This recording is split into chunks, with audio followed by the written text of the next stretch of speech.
Everyone called my sister the pretty one. I used to laugh when people said it.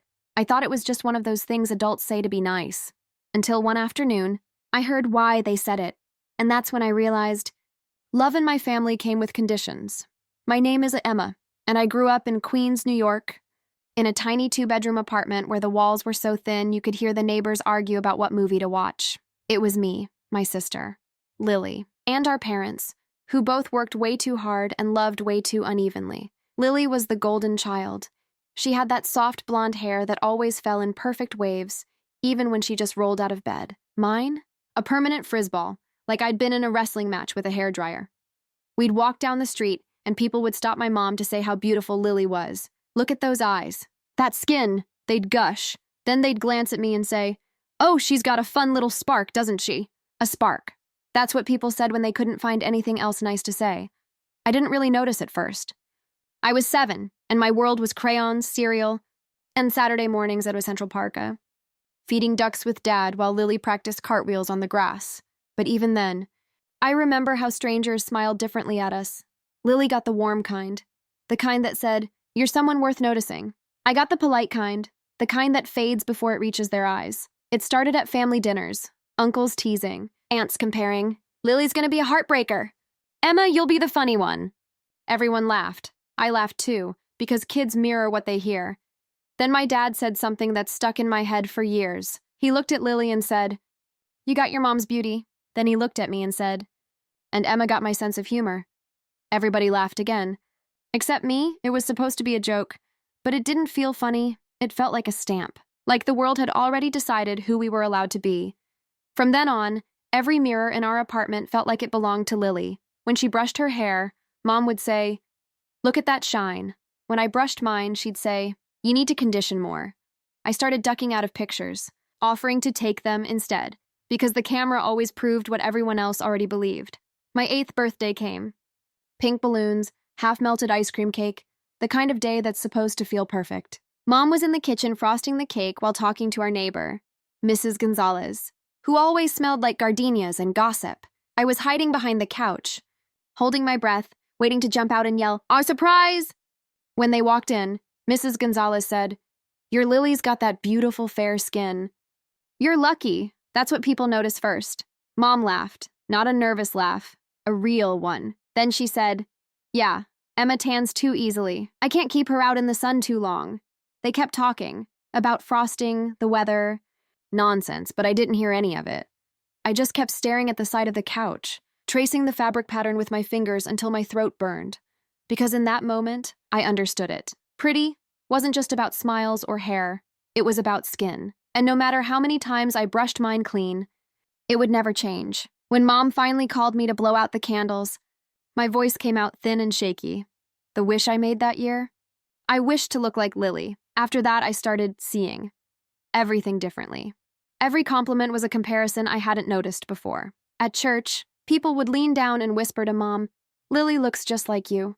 Then their eyes would flick to me, and they'd smile the way you smile at a kid's drawing. You can't tell what it is. At home, Lily tried on lip gloss in front of the mirror, while Mom told her which shade brought out her eyes. I tried the same gloss later, and Mom said, "That color's too grown up for you, honey." It wasn't the words. It was the tone. Like my reflection had rules, hers didn't. I started wearing hoodies even in July, saying I got cold easily. I didn't want anyone to notice me next to her. Not teachers, not boys, not even strangers in a Central Park when we went for weekend walks. One day, a boy in my class, Tyler, slipped a note into my desk. It said, "You're cute." I stared at it so long it started to blur. Then I crumpled it, because deep down, I thought he meant to write Lily. I told myself I didn't care, that I was above all this shallow stuff. But the truth, I cared so much it hurt. By middle school, Lily got asked to model for a local boutique in downtown Brooklyn. Mom posted the pictures everywhere. Facebook, Instagram, even printed one and framed it in the hallway. The frame hung right across from my bedroom door. So every time I walked out, I had to look at her perfect smile before starting my day. And Mom said, "You should be proud of your sister. She's representing our family." But I wasn't proud. I was disappearing. It happened by accident, like most turning points do.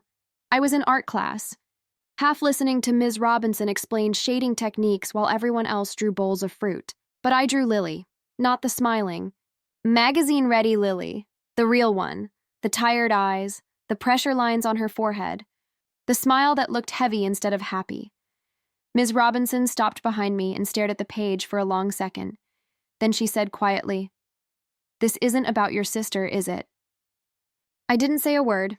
She smiled a little and said, "Beauty is loud, but truth is louder." The next week, she entered my drawing into a youth art show in Ntowe, without telling me. When I saw it hanging on a gallery wall, my name printed underneath, I froze. People were actually looking at my work, not through me.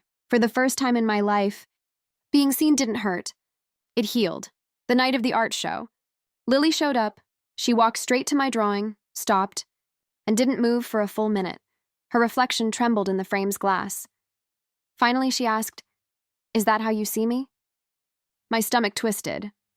Part of me wanted to say no, to keep the peace, but I told her the truth. "Yeah, you always look like you're smiling for everyone else, and forgetting you don't have to." She blinked fast, like she was trying not to cry. Then she whispered, "I hate it too, you know. The attention, the comments. I can't mess up or gain a pound without someone noticing." That's when it hit me. She'd been trapped, too. Her cage just had prettier walls. We left the gallery and walked through a central park. The same path where Mom once took our childhood photos. The city lights bounced off the pond. Kids chased bubbles near the fountain. Lily handed me her phone and said, "Let's take one now." No filters. No posing. We leaned in, cheeks touching, both a little teary and awkward, but real. When I saw the picture later, it wasn't perfect, it was honest, and somehow, that made it beautiful. Years have passed since then. People still call Lily the pretty one, sometimes even relatives who should know better. But now, when they do, she just smiles and says, "You should see my sister's art." That small sentence rewired something in me, because maybe beauty isn't a spotlight that blinds one person to light another. It's a mirror that gets bigger when we hold it. Together, I still paint. My latest piece hangs in a small cafe in Brooklyn, right near the window. It's a self-portrait. Frizzy hair, uneven eyes, crooked smile. Every so often, I sit in the corner and watch strangers stop, tilt their heads and smile back at me. They don't know it's mine. And that makes it even better, because being seen isn't about being perfect. It's about being real. If you've ever felt like the other one in your own story, remember, your worth doesn't need comparison to exist. And subscribe for more stories that remind us that real always wins over pretty.